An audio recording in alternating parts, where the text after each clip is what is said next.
না, গাড়ি উঠছে নিজে। বলে কি আমি ওদেরকে উঠতে দেব। তখন আমার স্ত্রী বলল যে ১৯৭৫ সালের পর থেকেই প্রচার করা হয়েছে শেখ মুজিবুর রহমানের ছেলে শেখ কামাল মেজর ডালিমের স্ত্রীকে অপহরণ করে তাকে ধর্ষণ করার ঘটনা। বছরের পর বছর ধরেই বউকে তুলে নিয়ে যাবার এই ঘটনা প্রচলিত ছিল। তবে সেই মেজর ডালিমের এ বিষয়ে বক্তব্য কি? আসলে কি কামাল অপহরণ এবং ধর্ষণ করেছিল, নাকি কে করেছিল মেজর ডালিমের স্ত্রীকে অপহরণ? এ নিয়ে প্রায় ৫০ বছর পর মেজর ডালিম নিজ মুখেই জানালেন আসল ঘটনা কি। চলুন জেনে নেওয়া যাক। গত রবিবার বহু বছর পর জনসম্মুখে এলেন শেখ মুজিবুর রহমানের সপরিবারে খুনের অভিযোগে অভিযুক্ত মেজর শরীফুল হক ডালিম। প্রবাসী সাংবাদিক ইলিয়াস হোসেনের নিজস্ব ইউটিউব চ্যানেলের লাইভে যুক্ত হয়ে কথা বলেন বাংলাদেশের মহান মুক্তিযুদ্ধের ইতিহাস ও ৭৫-এর ১৫ আগস্টের নেপথ্যের ইতিহাস, এমনকি তার জীবনের সাথে ঘটে যাওয়া নানা ঘটনা, বিশেষ করে তার স্ত্রীকে তুলে নিয়ে যাওয়ার মতো ঘটনাও তুলে ধরেন বিদেশে নির্বাসিত আলোচিত এই সাবেক সামরিক কর্মকর্তা।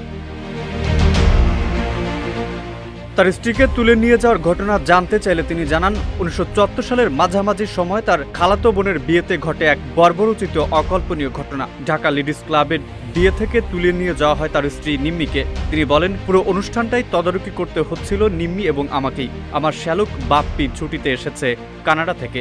বিয়েতে সে উপস্থিত। রেড ক্রস চেয়ারম্যান গাজী গোলাম মোস্তফার পরিবারও উপস্থিত রয়েছেন অভ্যাগতদের মধ্যে। বাইরের হলে পুরুষদের বসার জায়গায় বাপ্পি বসেছিল।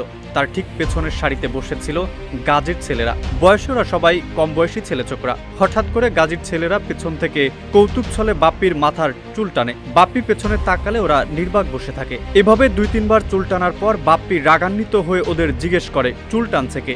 আমরা পরখ করে দেখছিলাম আপনার চুল আসল না পরচুলা। জবাব দেয় একজন। পুচকে ছেলেদের রসিকতায় বাপ্পি যুক্তিসঙ্গত কারণেই ভীষণ ক্ষেপে যায় ও বাপ্পিকে যে ছেলেটি চুল টান দিয়েছিল তাকে ধরে ঘর থেকে বের করে দেয়। এ ঘটনার কিছুই তখন আমি জানতাম না।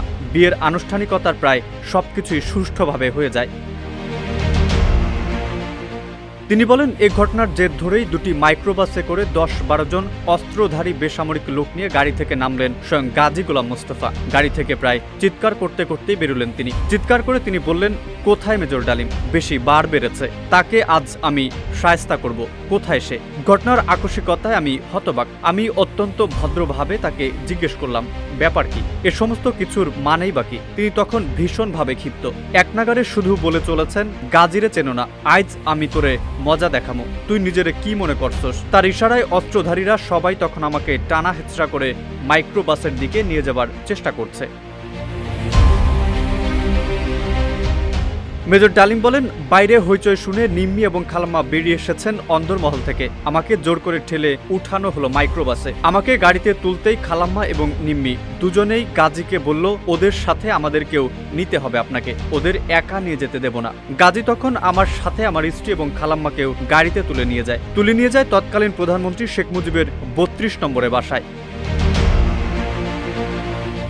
এদিকে লাইভ টক শো চলাকালীন ইলিয়াস হোসেন মেজর ডালিমকে তার স্ত্রীর ব্যাপারে জিজ্ঞেস করলে তিনি জানান, তার স্ত্রী মারা গেছেন। তিনি বলেন, তার স্ত্রী অসুস্থ ছিলেন, কিন্তু তার চিকিৎসা নেওয়ার অনুমতি দেয়নি তৎকালীন আওয়ামী লীগ সরকার। ১৯৯৬ সালে ক্ষমতায় এসে শেখ হাসিনার সরকার তার স্ত্রীকে গৃহবন্দী করে, এমনকি তার পাসপোর্টও জব্দ করা হয়। মেজর ডালিম আক্ষেপ করে বলেন, খালেদা জিয়ার সরকার ক্ষমতায় এসেও তার স্ত্রীর পাসপোর্ট ফিরিয়ে দেননি, যার ফলে তার সঠিক চিকিৎসা প্রদান করা সম্ভব হয়নি। অবশেষে ক্যান্সারে আক্রান্ত হয়ে ২০০৫ সালে তার স্ত্রীর মৃত্যু হয়। মেহেদী হাসান, ইত্তেফাক।